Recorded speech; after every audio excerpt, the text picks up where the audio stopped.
What is up, guys? It's your boy GRC. This is Crypto in the Morning, live every single day at 11 a.m. Eastern for the rest of time. Okay? We have a lot of topics to cover. I'm going to let you know from my perspective real quick. I was just in Vegas for 6 days. I'm a little under the weather, but it's an hour show, whatever. So, but just understand, I'm paying the S attention. Okay? And I watched videos all morning on this stuff, so I probably have a little to add. But the ETH 2.0 merge is something that people need to not just look at and just regurgitate. If it's not like that, like there's moving parts. Ethereum is a big player. There's $10 billion already locked in Ethereum on the beacon chain. You know what I mean? Yeah. So there's a lot of things going on here. And in my opinion, I want to know what Jesse has to say, to be honest, guys. Jesse from Liquid Loans, I was on the feet with him partying. He's in tip-top shape. I'm wrecked. So I'm bullish on them. No, but guys, seriously, I hung out with the PowerCity crew. That's why I wanted Jesse to come on. One, because I know he's knowledgeable about a lot of things. And two, I was so thankful for the party that they threw for me. Or not for me, but, that I was allowed to go to. One of the best experiences I've ever had. And Jesse and all his buddies really made sure we all had water and were taken care of. And I really appreciated that because, Sam, you know how it gets with the water. I would hate to see Sam thirsty at PulseCon. That would be wrecked. I would leave. But anyway, let's go crypto in the morning, guys. We're going to talk really dense. I need Sam to get in there. I need Jesse to get in there. I need to pay attention. Let's get into it. You already know what time it is. Crypto in the morning. Crypto in the morning. Crypto in the morning. Waiting on phone. Crypto in the morning. Crypto in the morning.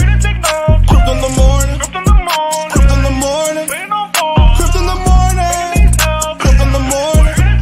Smoking a blunt on my way to the gym. 11 a.m. and I'm already tuned in. Got me some hex and I'm making a stake. Got me some hedge on, I'm making it rain. Pay me some maxi and that's just in case. GymRatCrypto sent me to show you the way. Crypto in the morning, crypto in the morning, crypto in the morning, crypto in the morning, crypto in the morning, crypto in the morning, crypto in the morning, crypto in the morning, crypto in the morning, crypto in the morning.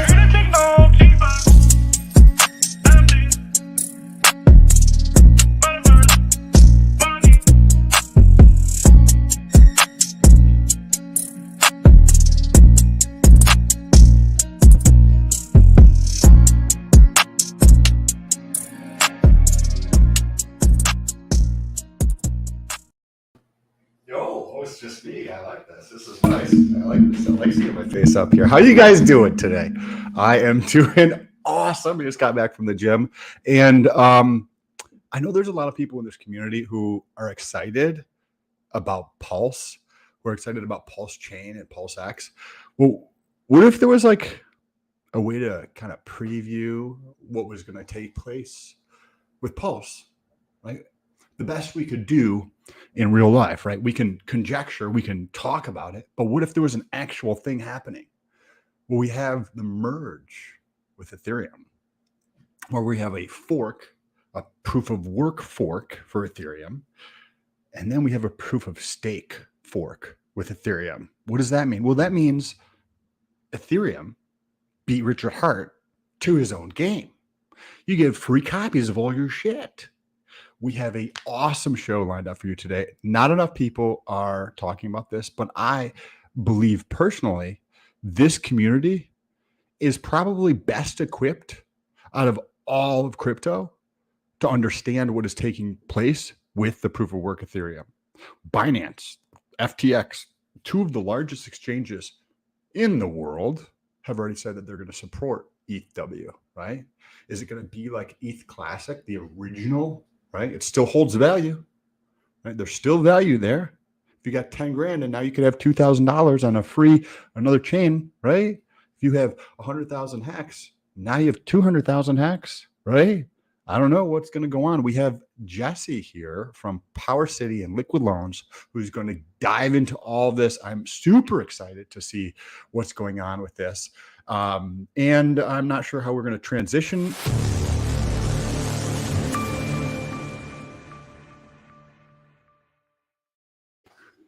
Yo, what's Gucci? Dude, this is intense information and everyone needs to listen up. I'm sorry, Sam. We don't say that every day. Like we've had the Hedron stuff, the Hex stuff. I think it's important to start paying attention, and I'm always about sell the news on an Ethereum guy. Like, but it's not even about that. I need to see the rates that you can earn from staking your Ethereum, and I actually have them all listed right here, post and pre and post merge, and some of the burning. You know, the whole thing. It's a lot, guys, and a lot of it means a little. But really, we're making this deflationary and faster, and a proof of stake network at the end of the day.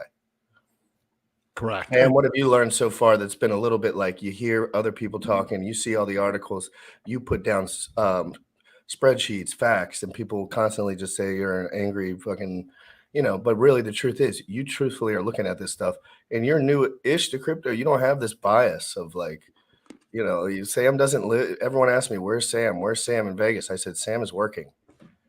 That's all I was just like, I don't know. He's working.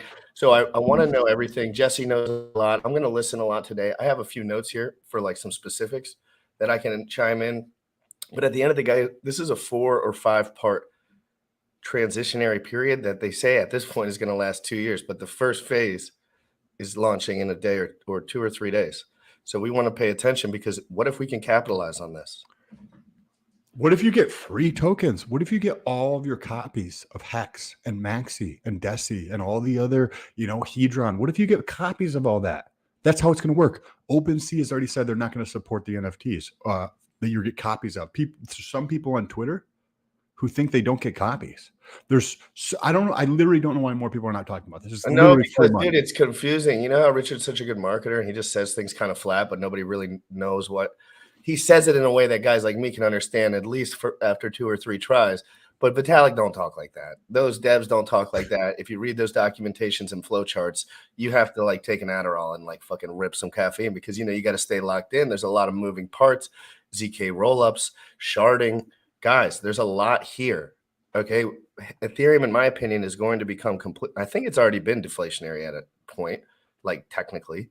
But now I think it's going to become a more deflationary. And I think that a lot of things are going to go down. I can't predict the future, but Richard Heart said that he was going to beat Vitalik to market with his own product. Not so. But I mean, it's also 0.5 of the 2. Like, they kind of play it and stretch it out. But I want to talk about specifics today, not necessarily like the Richard Heart. Like, is all it. I just want to talk about the specifics. So guys in the chat that are grinding right now can maybe make a play. And I think there's a guy who might know about a play. What's it?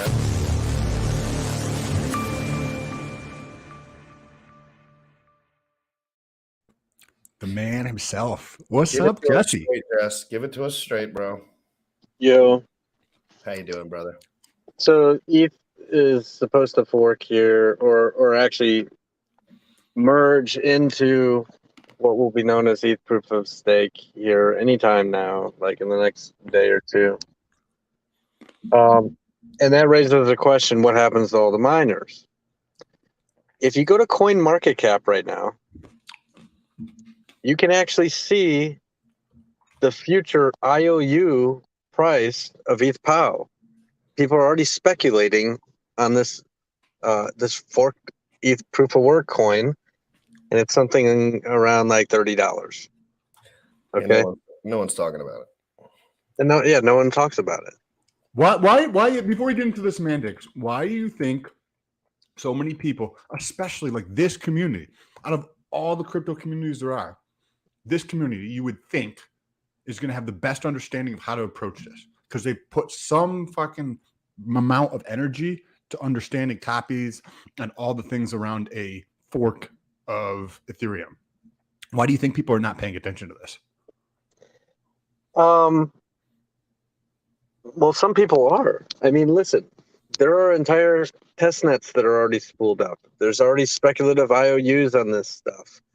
If you go into the right communities, you can see that people are buzzing and ready for a fork of Ethereum. Now, here's my opinion on all this. Do I think that an ETH proof of work is like the chain is viable long-term, for years to come, and it's going to be successful? It'd be better than ETH proof of stake or better than any of the side chains that are proof of stake? No, I don't. But there's money there. And where there's a play for entities to make money, they're going to do it. So these large mining organizations, yes, they will continue to mine. They will fork. If they do a hard fork and they copy everyone's, copy the entire system state and just continue running, that literally means it's the largest airdrop in the world to date, and all your stuff would be over there. There's a play there for them. There's a play there for other people, for anybody. There's no reason why they wouldn't do that. Every major change in a blockchain in the past, there's been a hard fork where you've got this entity that says, "Oh wait, there's this play over here. Let's just fork." So I think we're gonna see it. I don't see a world where there's not an ETHW. Literally, all these sites are already spooled up waiting for it. Binance says they'll support it. Now there are protocols that say, "Oh, we're not going to support it." So let's think how that looks. Correct. USDC Circle says we're not going to support it. What does that mean? Well, if there happens to be copies system state of everyone's tokens, all that means is they're not going to allow redemptions of the USDC back to Circle. If Link says they're not going to support Link, all that means is Link stops being produced to node operators, and there's no front end for people to do things with Link. Any other protocol that says they're not going to support ETHW, all that means is basically they're not going to build a front end, and they're not going to, you can't interact on their front end with their tokens. Weak sauce. But that doesn't mean that somebody's not going to run a Uniswap.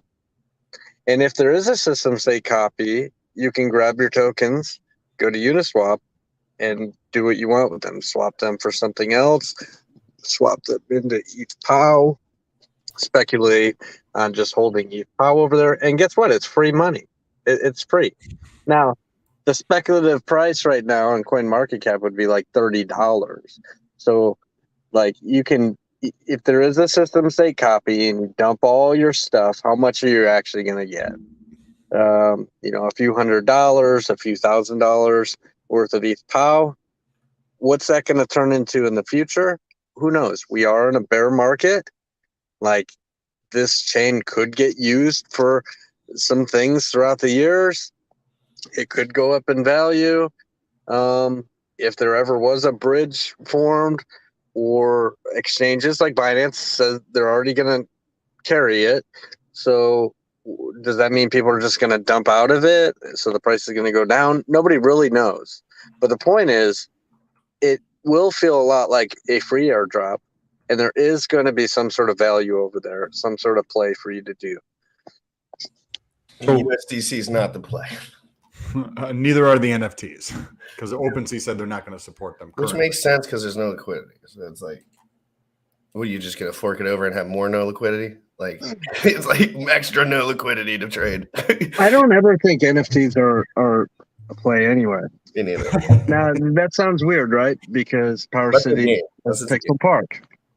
Here's my thoughts on that. NFTs, while there are a handful of NFTs on the ETH chain that have become extremely valuable, people pay a lot of money for them. That's like a tiny, tiny fraction of all the NFTs. Most NFT people, they buy NFTs for 50 cents or $1 or even less. And they just like it because it's art. And it's more or less a place for artists to showcase their work. And some of this stuff rarely goes up in value a lot, but other things are just they're just always cheap. So there's more value in the NFT platforms, and it's easier to make a buck by investing in an NFT platform because there are millions of users on those things than necessarily jumping into some random animal NFT and hoping that goes up in value. Your chances of just being involved in the platform and making money is far greater than speculating on an individual NFT. Well, the bear market just goes to zero, and the bull market does what everything else does. So it's if you like the zero part, then you're Gucci. But I mean, Well- like in general, like people get bored of that shit. It's just the way it is. Like I get bored of it too. I bought 3 Pokemon for like $300, and I still want to play the game and learn about that. But you get bored when there's not updates on stuff. Yeah, I'm an ADD freak, and everyone, all these, the guys in the United States, they just play video games and shit all day long.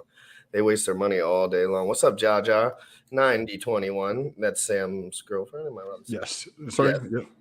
Thank Sorry, I didn't want to. I was like, you. that's so yeah. My question to you guys, and if you don't all the way understand, I'm sure a few people in the chat will understand. How deflationary can ETH become?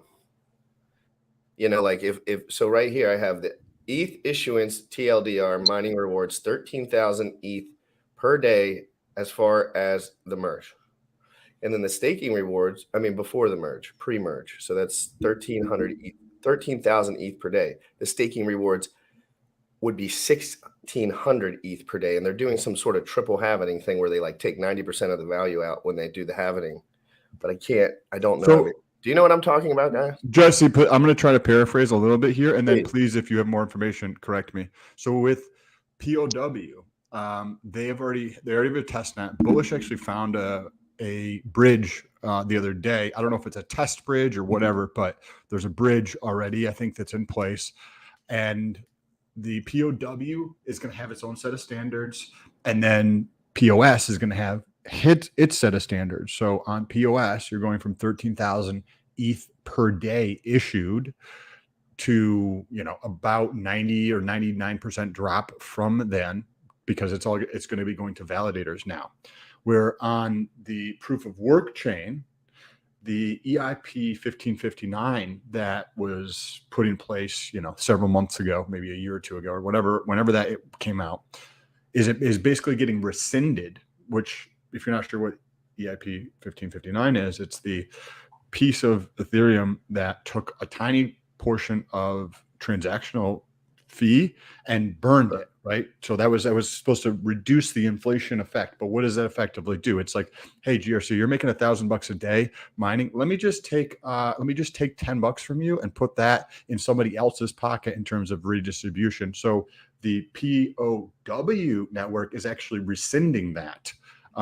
But so the inflation on one side is going to be different than the inflation on the other side. But at the end of now, at some point, are they just going to, if all things go perfectly, which nothing ever does, are they going to abandon the first chain completely and just move over? Or is that Ethereum guys going to hold that shit up just because they're there? Well, Jesse, Ethereum Classic still exists, and there's a handful of protocols over there. It doesn't mean that it's like thriving and there's like millions of users, but it still exists and it still has value. Can you talk about, right? So we have Ethereum Classic, which is born from a hack, right?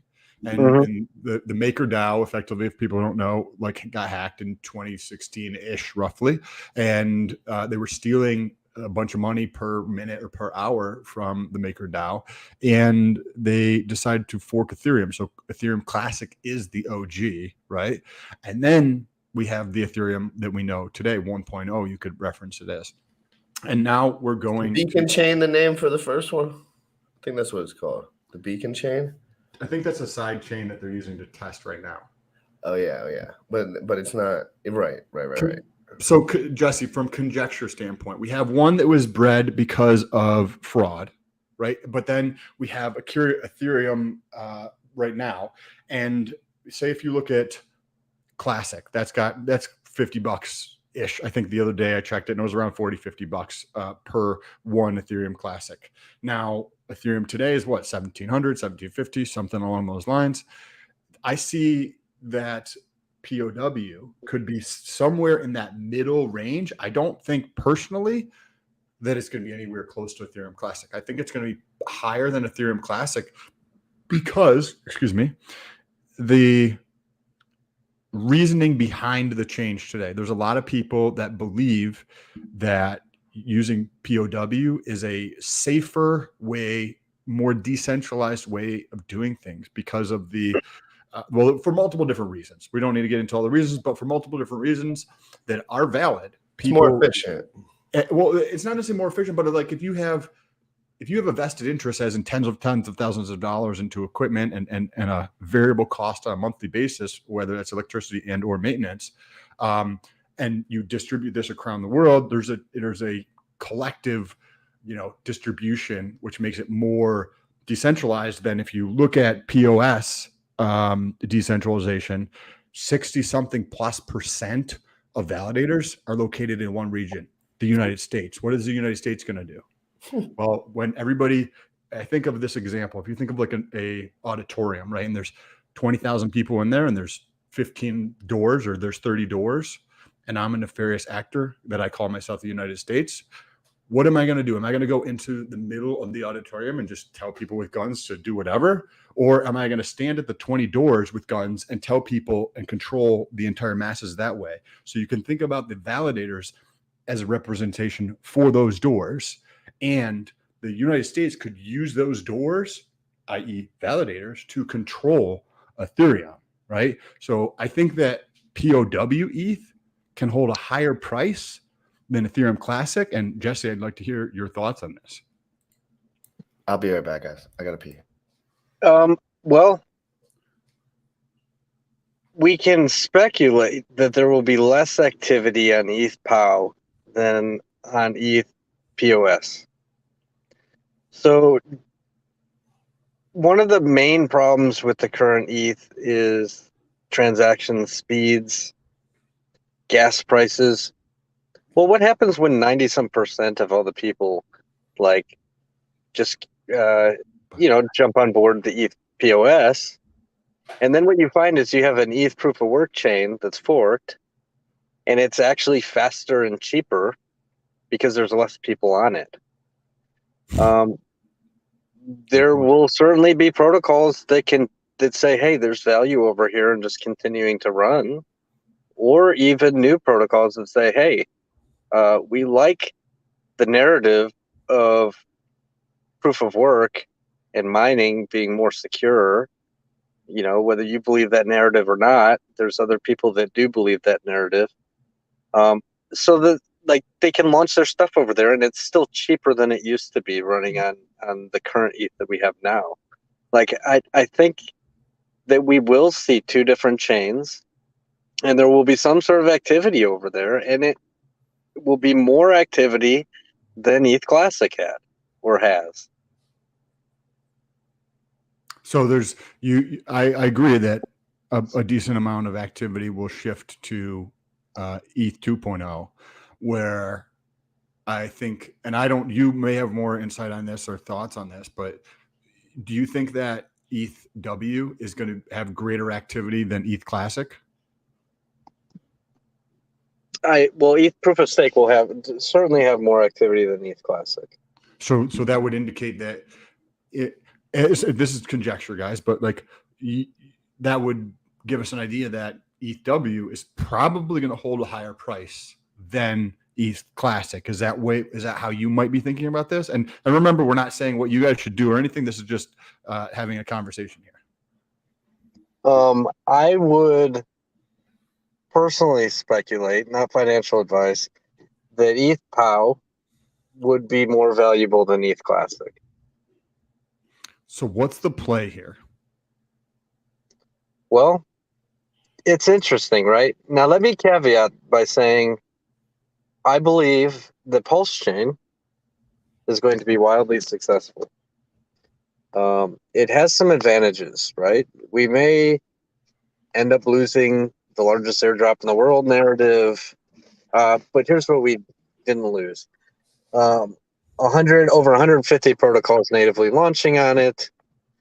How about Pulse X, where you have single-sided staking, you have farming, you have all sorts of stuff that you can do with Pulse X inside of PulseChain, things that ETH POW does not have. And the community and all the hype that comes with the community really shilling PulseChain, right? That's not really there for ETH POW at the moment. So I do think that it may perform differently than what PulseChain, how it will perform. So what does that mean? Me personally, I'm going to stick around on PulseChain. That doesn't mean I'm going to stick around on ETHW, even if they feel similar at the start. There's a bunch of protocols that say they're not going to support the chain. That means their front ends aren't going to work. If it happens to be a hard fork with the system state, and I have tokens, let's say I have Link, or I have USDC, or I have anything over there, I personally would probably dump those the moment I can find some sort of Uniswap front end. I would dump all those, and I would get into the native coin of the chain. And since it's free money and I didn't have to do anything to get it, I would just hold it. Because why? Because the same narrative we've heard a million times. Holders always win, right? When you hold things for a long time, they tend to go up in value over a long period of time. That's how you make money. Pull up the chart. Let's take a look. I haven't even looked. Where? What was ETH Classic when it first forked? What was the price of ETH Classic? Probably a fraction. Do you think that people? Well, Bullish will probably pull that up in a second. Do you think that people? Because this what you said is the first time this has crossed my mind. Because I actually didn't even think about it like that. I don't think that the proof of work fork in most people's minds is, at least my mind, it didn't cross it, that it's going to have anywhere near 100x or 150x returns unless something spectacular happens with their marketing and or development. I think that You'll know. You never know. I agree. You'll know, like, if that stuff's going down, like on the feed, like you'll see it on TV, you'll see it on the internet, like you'll know that there's a buy that, if it's really blowing off top. But Ethereum is a very heavy asset in the crypto world. So moving it regardless with the price. It's interesting. It's interesting, right? So I told you what I might do, right? If I have Link and there's a system state copy and I find that I have Link on ETHW, I may dump that, for example, for the ETHW. What does that do to the liquidity pool ratios? It removes ETHW from the liquidity pool and it puts in, the Link. What does that do? What does that mean for price? Well, really, it means the price of ETHW just went up a little bit. If everybody's doing that, if everybody's dumping all these ERC20s, if there is a system state, that means you could see violent upward price action in ETHW as people are all dumping out of ERC20s, putting that value back into the native coin. I agree. Have you seen, because I want to ask you about Hex on here in a minute, but so have you seen a front end for Uniswap being announced? Have you seen a DEX being announced? Have you seen any chatter in that direction where this is going to be available? I have not played with any of the test nets, but just the fact that I hear that there's already a bridge between test nets of ETH and test nets of ETHPOW, I would venture to say there's probably DEXs as well that are already on testnet. So what's the play here with Hex, right? Somebody's got 100 grand or 100,000 Hex, say, and that's on Ethereum. And now they have 200,000 Hex, right? Because it's got a system state copy over on the POW, right? Some people will provide LP for that, certainly. Well, I think so. Okay. I would if I had a bunch of Hex for show. Because it's going to help your bag. The primary pairing for Hex is paired back to USDC, which works on ETH right now because USDC is redeemable. It's a stable coin that works. Like from start to finish, it works. You can always send it back to Coinbase and redeem it for $1 worth of fiat. But if Circle says they're not going to support USDC, so now you just have a token that is no longer redeemable. The most likely thing that would happen is people just dump out of USDC, which really sends that down to zero. Now, you could see the same thing on PulseChain. Okay, Circle's not going to allow redemptions of USDC that exist on PulseChain that were copied over. They're not going to allow you to send those to Coinbase and redeem them for dollars for the fiat. They would be cutting their business in half if they did that, right? And they'd be cutting it in half, every time that there's a fork, if they allowed redemptions of copied over coins. Because stable coins should be fully redeemable, not all of them are. There's plenty of models out there that are fractional reserved and they suck. But for any fully backed and redeemable stable coins, they have to turn them off in the event of a fork. They have to cut the ability for people to redeem them. So the most logical thing that people do with stable coins in the event of a fork is they sell them as quick as possible for anything that they can, right? They sell them for Hex, or they sell them for the native coin of the chain, or they sell them for something that they think is going to work on the chain that's not going to be turned off, which drives the price of that stable coin all the way down to zero. Now, if Hex is paired to a stable coin, remember the two halves of a pool are equal in value. If a stable coin is going down to zero, people are going to arb that until arb the crap out of that until Hex is also worth zero. The only way to fix that is to have Hex paired to something else. Hex would have to be paired to PLS, for example, on the Pulse chain, or it would have to be paired to another token, or like anything that's paired to USDC. People would have to pull their liquidity and go pair that coin to something else. Otherwise, risk the value of their token going to zero with USDC going to zero. Jesse, a lot of people. And this is something we don't talk about a lot with PulseChain too. Listen, if USDC on PulseChain is not redeemable and the masses start dumping it and Hex is paired to it, that means Hex goes down with it. And the only way to fix that is for liquidity providers prior to the fork pulling all their liquidity and pairing Hex to something else first. And this is something nobody likes to talk about. We like to talk about it. You're right. You're absolutely right. It would look like a coordinated rug pull, and it's scary, right? So, for example, prior to PulseChain, it's like, oh shit, all this stuff's getting copied over, but USDC is not going to be redeemable. What do we do? Okay, if all the liquidity providers withdrew their liquidity, we'd all think, oh shit, we were just rugged. But what if it was a coordinated, planned move so that they could just pair it to ETH temporarily, so that when the fork happens and the system state copies over on PulseChain, you find that ETH is paired, or Hex is paired to Pulse instead of Hex being paired to USDC. Are these? I would assume you have more experience on this kind of stuff. I would assume that there's been forks previously.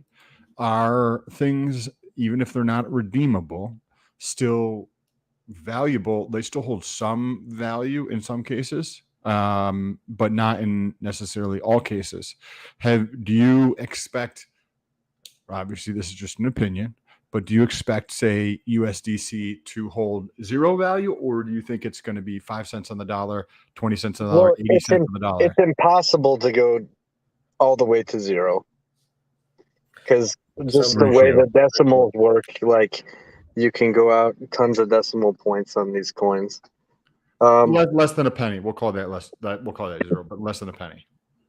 Like the first, several $1 million worth of million tokens worth of selling of USDC, and the price is already starting to move, percentage points downward. I would imagine USDC would be worth, I don't know, a penny or less, in a very, very short period of time. It's such a it's such a no-brainer to just not have it. You know what I mean? Like that's like when the fork happens. Like let's say we all had preparation for the fork, in my opinion, and I've thought this the whole time. Like I don't think people are going to provide liquidity to USDC because now it's getting fragile. I see a lot of let's news. say I see a lot of news, man. It scares me to death. I'm sorry. let's say that USDC loses 99% of its value, right? Because why would you hold it if it's not redeemable? That is the thing that pegs it back to $1, by the way. When, for example, when USDC comes off of $1 and it's trading at 95 cents, the only incentive people have to buy it is they know, oh shoot, I can buy this thing and I can just send it right back to an issuer and get $1 worth of fiat for it. There's your arbitrage. There's the thing that convinces people to buy it back up to $1. When that mechanism no longer exists, there's no longer an incentive to buy it. You're just assuming that, okay, I'm going to buy this thing. Why? Because you think the markets will price it at $1? Like if there's no guaranteed redemption, it gets really, really scary. And with that fear, everyone just sells out of it. Now let's pretend USDC loses 99% of its value. Now let's pretend for a second there's an ERC20 paired to USDC. Call that whatever you want. Call it Link, call it Hex, whatever, okay? That thing also loses 99% of its value because it's paired to that thing that's going towards zero. Yes. So it's really smart not to be paired to USDC when a fork happens. The liquidity provider should be thinking about this and pairing to something else. Whether you pair Hex to Hedron for a period of time, like almost all of Hex liquidity paired to Hedron, not forever, but, for a period of time, or you pair it all to ETH just long enough to live through the fork until there's another stable coin you can pair it back to. Like this would be really smart not to be paired to USDC through a fork. What about something like that's effect kind of like the idea is that it's fully backed, like DAI, right? So if you have DAI, it's going to be effectively backed by other crypto, and now all the crypto in there is effectively copied. It's still effectively got a backing behind it. So what are your thoughts on something like that? Okay, so when something, say that again. So DAI, right? From my understanding, DAI, right? MakerDAO. So there's, Uh-huh. say, 1.5 billion supply of DAI, and they've, a billion. Problem. Say it was 1.5 billion. So there's probably 1.7 billion worth of crypto or 2 billion worth of crypto that's backing it. Whether I think there's like a handful of them. I think it's several, and like Wrapped BTC, ETH, and like I don't know what the other ones are, but there's several other things that are backing up DAI. Now, right. In the look. There's a problem. And listen, all stable coins have this problem with forks. Stable coins have some sort of backing. Some are fully backed, some are fractionally reserved, but basically a stable coin has something that was put up as collateral that's being held, and then a stable coin minted with the hopes that that stable coin is redeemable back for that collateral. Okay. Now in Maker, that's ETH. ETH is put up as collateral at a ratio of 150%. There has to be a minimum of 150% for collateral for each DAI that's minted. And the contracts state that you can come back with your DAI and you can withdraw, you can get your collateral back. Your DAI will burn, you'll get your collateral back. When all that copies over, the problem with that is, although Pulse replaces DAI, the oracles that function, that are looking for all these price points for ETH, are still looking for prices of ETH. They're not looking for prices of Pulse. And there's no way to fix those contracts so that they're looking at the correct prices.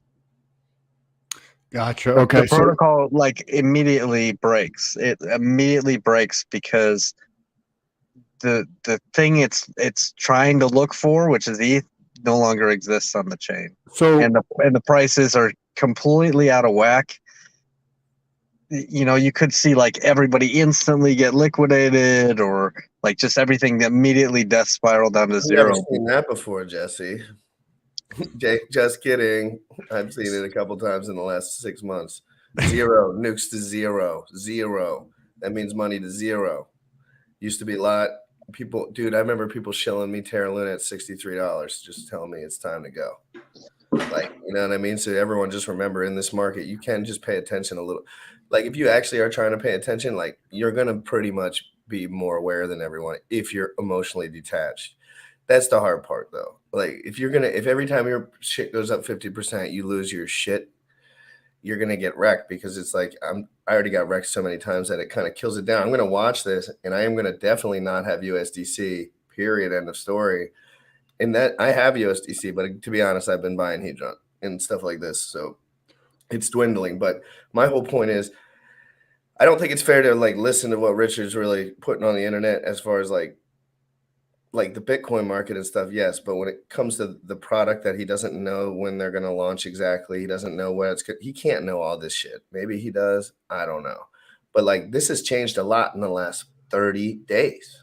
Like, period. For me, I was like, sell the news, and then it's like, oh shit, here's these spreadsheets and flowcharts. I'm like, well, good lord. You know what I read today? Steph from Staker app. Did you see his tweet? No, but tell me about it. He thinks the bottom's already in, and a lot of people follow him because they think he's a great trader, and he also called the Bitcoin top. And he's called a number of different tops. That doesn't necessarily mean he can call or anybody can call the bottom. But you've got Richard that says Bitcoin's going to 11K or pray. You got Steph, who a lot of people follow, who says, no, the bottom's in. What do you think, Jesse? Stop acting like you're not a little genius over there. I saw you. I know what you're about. Tell me what you think's going to go down. You don't have to hold back the show. I'm already slandered enough. It doesn't really matter. I want to know, what the frick do you actually think when you're at your home by yourself? Dude, the markets are so irrational. It's so hard to guess. Like, I don't know. I have no idea. Are we going down? I don't know. Are we going up from here? I don't know. Is it probably a good time to start DCAing? Yes. But what are you DCAing to? Just ask Jesse. Well, I prefer not to talk about other coins that I'm in. That's a good point. You have a So question on this. The clarification on DAI real quick. So on DAI, on their protocol, there's a portion of that looks for an oracle, which, if people are not familiar, that's just something that pulls data from somewhere else, from my understanding. So part of the protocol of DAI for the basket of collateral is looking for the prices of those things. And that link is going to be broken. Am I understanding that correctly? That's correct. Okay. What do you think about overall volatility? Because it's not exactly the same thing, but one way to conceptualize this that seems to be easier for a lot of people to grasp is last month, Tesla did a 2-for-1 stock split, right? And they went from, say, 1 billion shares to 2 billion shares. Do the same people get the stock? Mm-hmm. Okay, so right? Similar. Inflate supply so that and give you the USD value on it, just so it's. So if you have better. 2 shares, if you have 2 shares of Tesla stock, now you have 4 shares of Tesla stock. They were 1,000, now they're 500 or whatever, a quarter of that. So this is similar to conceptualize to that, but this is different because in stock, I can't say, hey, I don't want the split. Maybe sell that off and go back over here. So this, when you think about this doubling,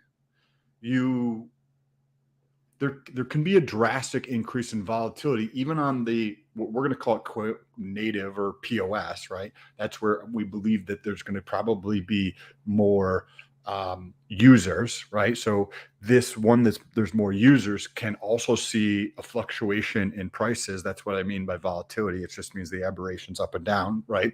Versus POW, right? Which is definitely going to be volatile, right? So I wanted to hear what you think about that, Jesse, because this is going to be a copy.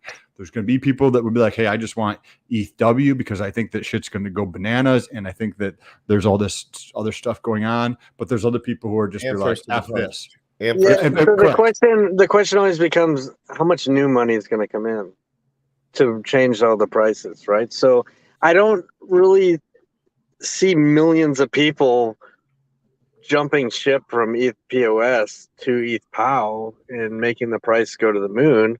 Now, maybe I think it'll go up a bit, maybe, right? I think it'll have some sort of action over there, but it's not going to, like, where are the new users? Where are all the new people coming in that want to, like, are driving the price up? Now, ETH has had like 6 years of promising a proof of stake chain. They keep kicking the can down the road, and everybody's been front running everyone, like trying to front run everyone else, speculating on the price of ETH, like speculating that ETH is going to be more valuable. So everyone's like, oh, I need to get in early. I need to get in early. So that's why we saw the price go up so much over the past couple of years. Is because, like, it's just like, it's all speculation. It's all 100% speculation that ETH is going to be around. It's going to be a viable chain. Proof of stake is going to kick ass before it's social consensus. Like, how much money do you need? Like, at what point is it like, oh, we can't like wreck everyone? Because you know what I mean? Like, there's so many people that use Ethereum that it's like, at this point, to me, the only reason I like it for the most part is because I think a lot of people use it so that it's like, whether that's people with a lot of money, people with little money. Well, how is this not going to be like any other time in history where it's just a sell the event? No, it is, but I still everyone has speculated on ETH for so long. Buy the news. ETH 2.0, it's coming, and the can's been kicked down the road for years. But people have continued to speculate through all those years, and the price has gone up so dramatically. And now that the event's finally here, we're not going to see like millions of people just finally wake up out of bed and say, oh, shoot, ETH 2.0 is finally here. The merge finally happened. Now I'm going to buy some ETH. That's not going to happen. You're going to see people dump. I agree. It's going to. But I wanted to ask your thoughts on this related to the dumping potentially, because if you're a brand new phone, well, this is, not as prevalent today because we're on the, I've got the Pixel and this is like, the 8th generation or whatever it is. So they've had iterative processes to get better at this. But whenever a new technology launches,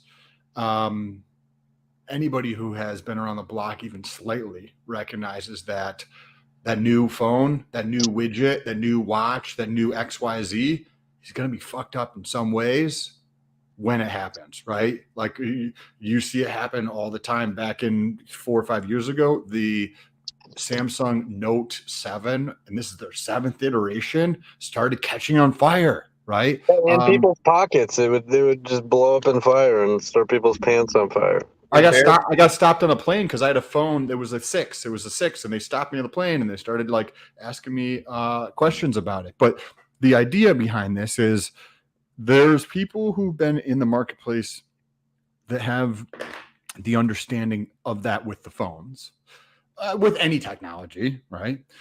And they've got a big bag in that thing, and they recognize that the old, we can call it analog if you want to refer to POW, but it's just the version that's been out there for 8 years. We know that works. It's tried and true, right? It works, right? Well, the transition to POS, I think, could scare some of those people. Think of like a dad or a grandpa or whatever who's maybe a little bit more rigid or inflexible in how they think about things, and being like, hey, I will be happy to use POS in 24 months or whatever the case is, versus POW, I know that works. It's been working for 8 years. And I also understand that technology F's up because you have unintended consequences when you launch something new, like POS, that hasn't been tested in this regard as big, like in a live functioning actual, like, you know what I mean? We have, they have to do this Solana in and the other bear. things. Is it better to do this when no one's using? Because Ethereum fees are like under $1 right now. I don't know how much of a difference that makes, but there's less load on the system, so it's probably easier right now as well. So they're probably trying to keep it hype and just realize, like, you know, there's definitely downside if possible. Like, I mean, that's 100%. But at the same time, if you just put a little bit into something and speculate on it, maybe it'll pay off. So, but don't just like buy a bunch of ERC20s so you can get. That's not going to be a good idea, I don't think. You're going to want to buy ERC20s that people are going to provide liquidity between, because they already have the incentive to, because they have a lot of money. And then that's what people like Sam like to do. That's what people like, you know, all the guys that are really into this. So if you can find a pair that you think is going to have liquidity, a lot of the problem with educating people about this is liquidity. People don't really understand, like, in my opinion, why the price of certain coins goes up and down. Like, they just don't really get it, but they buy the coin because they love it and they love the shit. But so this one, I'm up in the air on it as far as I'm going to keep researching it like crazy, but USDC probably not in the game plan to have. So I'll probably find an alternative to that. But at the end of the day, we're in a bear market, guys. Everyone's wrecked except us guys. You know what I mean? Like, you know, most people are just like down 95% as fuck. And they're just like, whatever. So any kind of speculative nature maybe could stimulate some, who knows? Because again, we're just going to wait and see, guys. Bullish, do you want to pull up some advertisings while I shill the new YouTube channel? Guys, we have a new YouTube channel, and we get to 1,000 subscribers. We are going to switch over to that YouTube channel for Crypto in the Morning, and I'm just going to do my reactions and my random stuff on here when I want, so we can be more organized.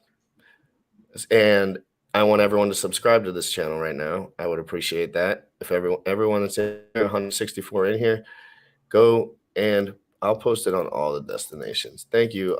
You guys can say, before we go, you guys can have closing thoughts, obviously, but we're going to play a PowerCity video from their new, it's down below loaded. So we're going to get a little sneak peek here. Jesse, you want to give a little introduction before we play it?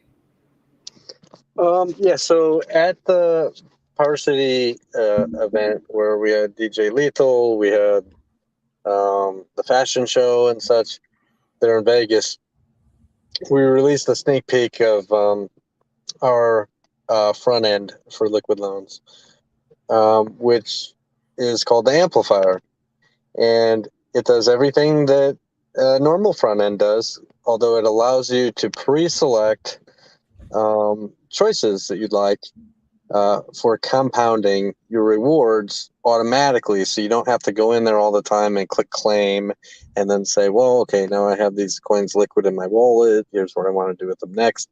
You can just tell the protocol or tell the front end ahead of time what you want to happen, and it just runs it for you. It just does it for you. So we released our sneak peek of what that looks like, and that's what you're going to play. Let's play it.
Looks like the music just stopped there. But It's probably not. Yeah, so you can create a vault, you can put in collateral, you can take a loan, mint some USDL, you can do everything that you normally would be able to do. You can stake your loan tokens to earn Pulse and also earn USDL. You can stake your USDL in the stability pool and earn some Pulse and earn some loan tokens. But this thing will run strategies for you, or you could pre-select what you want to happen to all your rewards. So it'll auto compound your earned tokens back into whatever pools that you want them to go. So instead of like, imagine being in a staking pool and you're earning some USDL. And once a week you go in there and you're like, oh, sweet, look at this USDL. Let me claim it. And then let me go buy, something else with it. Well, with this front end, you just tell it ahead of time. Whenever I have claimable USDL, I want it to flow back into paying back. I want it to pay back my loan. Or I want that USDL to go park itself in the stability pool every time it has a claimable balance. And it'll just do that automatically for you. So you don't have to click as many buttons all the time and run those functions. Those functions will already be running themselves. can you talk about the security of this and like any of the admin functions on this? Well, we have no control. It's still your keys, your coins. You essentially put the gas up ahead of time so that the gas is covered, and it generates smart contracts that say, when this happens, run this. When that happens, run that. And the security, well, you can withdraw at any time. The Web3 interface that allows you to do this, even if that goes down, you can still access your stuff and withdraw and go use a different front end if you want.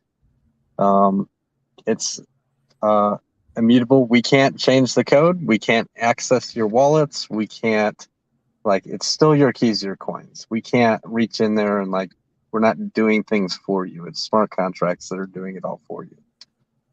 Is there the admin keys here or it's all closed where nobody can do hacks? There's no admin keys to this. To this portion of what PowerCity is doing? Correct.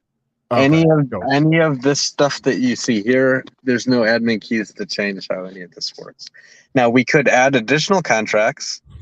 Now we could stack new smart contracts on top with a new strategy, but we don't have admin keys where we can change the hodl strategy to do something other than what it's already designed to do. We can't go in. In fact, you set all the parameters. You say, okay, let's say haunted strategy. The price goes up 10%. You would like to mint additional USDL. You are the one that selects that, not us. There's a slider bar. You can manually type, hey, whenever the price goes up 10%, I want this following thing to happen. You make all those parameter changes yourself, and then it generates a smart contract off of your decisions. We don't have any ability to go in there and change your generated smart contracts. Okay, so somebody can just use this separately from all of the other stuff. And if something gets, that was the concern I had with the PowerCity and having admin functions for several different things. But this sounds like segmented. Well, when you're talking about admin functions, let's talk about something, for example, where admin functions might be necessary. How about an NFT platform where you have to be able to remove any child porn or any illegal stuff that ends up on an NFT platform where pictures are displayed? That would be an example of a good admin control. you have a platform where people can post pictures and videos and stuff, you have to have some sort of admin control so you can report certain things to authorities and you can remove certain things that are literally illegal. That would be one example of an admin control. And there's another one is PulsePot, you know, when you basically have all of your coins separate in your wallet, but just for a very, very limited amount of time, it goes into a pool. And then after the 30 seconds or a minute, it comes right back out to your wallet. So it was like, yes, we needed admin keys there, but it's only 60 seconds. So, but it's a gambling situation. So it's like, you know, those guys. But again, same kind of thing with, I know you can use admin keys and still have a good product. It's just the ones that nuclear in price are like Richard designed Hex to pump, and sometimes it feels like some other things just get popular because they pump. A lot of the protocols that have admin keys, for example, Olympus DAO. Olympus DAO has admin keys. They literally go in there. They manually change the APY that everyone's paid out. They have complete control to the treasury fund. They can move and change any single parameter of any of the contracts that they want. Okay, that's kind of bad, right? Because you get into a protocol, you know, under the idea that it's going to work a certain way, and then the team comes in and they just start changing everything around on you because they think they know what's better for everybody, and you usually end up getting screwed. Now, that's very different than a protocol that launches with, like, because protocols will launch with multiple contracts. There's not just like one single smart contract that makes it work. Something like PowerCity, for example, will have dozens and dozens of smart contracts. Now, could there be one or two that have limited rights that allow changing of one or two contracts so that you can add new things into the protocol, like a new strategy or add a new token or like add to or something? Yes, that happens in crypto, and that's perfectly acceptable. Like many protocols, it has to happen, or there won't be any functionality. Correct. Like other than things that we do, which is just like LP Right. on tokens Now, that go up in price. Now, audits will show that those changeable smart contracts, those things that have keys there, are not things that can like take down the entire protocol and wreck everybody and steal everybody's money. There's a big difference between having keys where you can just like access everyone's wallets or funds and just drain everything, or having the ability to add something into a protocol. Like, that's where we talk to the devs. Right. So you talk to the devs, you run everything through audits, you let the community review, you know, the code and such, and then you see, oh, okay, this is okay. And Closing like words, the example guys. I gave you would Yeah. probably be the most prevalent. NFT platforms, for example, they're just websites to host pictures, to host NFTs are more than just pictures, but primarily people use them for pictures. You have to have the ability to remove illegal material.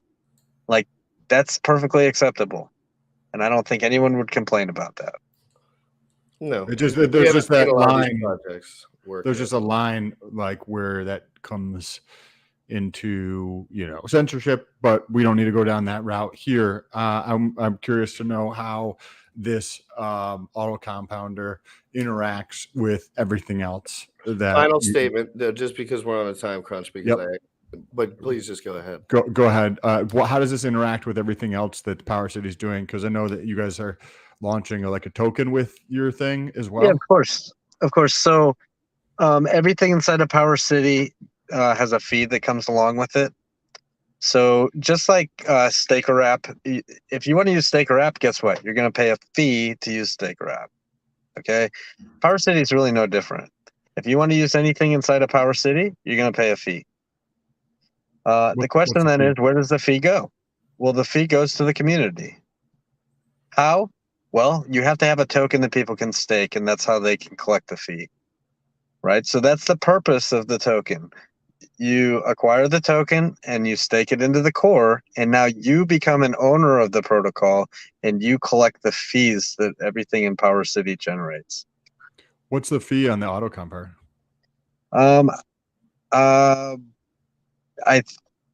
It's somewhere between 1% and 5%. I'd have to get with the rest of the team. It's pretty high, don't you think? For like, hold on. You've got to be able to cover the gas for the transactions. Remember that. but so what you're saying is It's a one-time fee. It's not every time it does a function for you, it's charging you another fee. That's not how it works. You pay a fee at the beginning. Essentially that funds what it needs to fund so that there's gas available and such, so it can run all these functions. And that's it. That's the last fee you ever pay. And we'll just do a full episode with the team, whether it's 2, 3, or 4 of you guys. Just come on, and we'll just set up the episode, whether that's early next week or whenever. But I know that testnet, I heard some whispers about it coming on in a couple weeks. And then you said you wanted to wrap things up. Jesse, you want to close out and tell people where to reach you, and then GRC is going to wrap things up here. Yep. Just ask Jesse on Twitter, PowerCity.io. Visit the Telegram. Just search for PowerCity, and that's where we're at. Testnet is right around the corner. We've got a testnet now as we're trying to poke holes into it and break it. And we'll release that to the public. I hope just as soon as Liquid Loans releases theirs, we'll be right behind them with ours that'll interact with their code. Well, you guys throw a damn good party. So if that means anything, I'm bullish on that. You guys know how to throw a party. Thank you for all those extravagant times this weekend. I don't know exactly who was a part of everything, but I'm sure you and the guy. We do have, it was a cool week. So we were everywhere. We did the golf tournament. We went to Freddie Quote's party. We had a Hex fashion show with Suzanne. Awesome, actually. And when I first heard of it, I was like, "Oh, fashion show!" Like, I've never attended a fashion show. This might be boring. No, this was amazing. It was awesome. Like everyone had a great time. She had lots of attire for people to wear, Hex PulseChain attire. Corey, an investor, and Freddie Quotes, they wrapped up on stage. You had DJ Lethal there. It was just an awesome time. Now, everything we did throughout the whole week, we had a film crew that went around to everything. We held interviews with people. We had a film crew filming everybody's experiences, and we're putting this all together. We have endless hours of footage, like really good footage. Make sure you send any good snippets, and I'll post them on my YouTube. Yeah, we're putting together a documentary that kind of displays what it takes to build a crypto community. So it'll take us some month to put all that. Get me with the PowerCity boys, Jesse. Get me with the PowerCity boys and you. And we'll talk about PowerCity for a good 30-45 minutes. Me and Sam probably wouldn't mind circling back to that. And cool. I'm gonna get out of here. I'm 10 minutes over. I'm a little bit under the weather, to be honest. So don't worry about me. Like, I just don't feel like talking that much. But you guys really taught me a lot. I learned a lot. I'm still very confused, but that's not the point, guys. The guys that keep learning, keep listening, they're gonna make a lot of money because nobody else pays attention to nothing. Yep. Hey, real quick, Battery 79. You can earn USDL at PowerCity because PowerCity is running a front end for Liquid Loans, and that's called the Amplifier. Go check it out on our website or on our Telegram. Again, I'm Just Ask Jesse. See y'all. Hey, thanks, Jesse. Appreciate you, bro. Guys. Hey, you already know what time it is. Crypto in the morning. Crypto in the morning. Crypto in the morning. Waiting on phone. Crypto in the morning. Crypto in the morning. Crypto in the morning. Crypto in the morning. Crypto in the morning. Waiting on phone. Crypto in the morning. Crypto in the morning. Smoking a blunt on my way to the gym. 11 a.m. and I'm already tuned in. Got me some hex and I'm making a stake. Got me some hedge on, I'm making it rain. Play me some maxi and that's just in case. GymRatCrypto sent me to show you the way.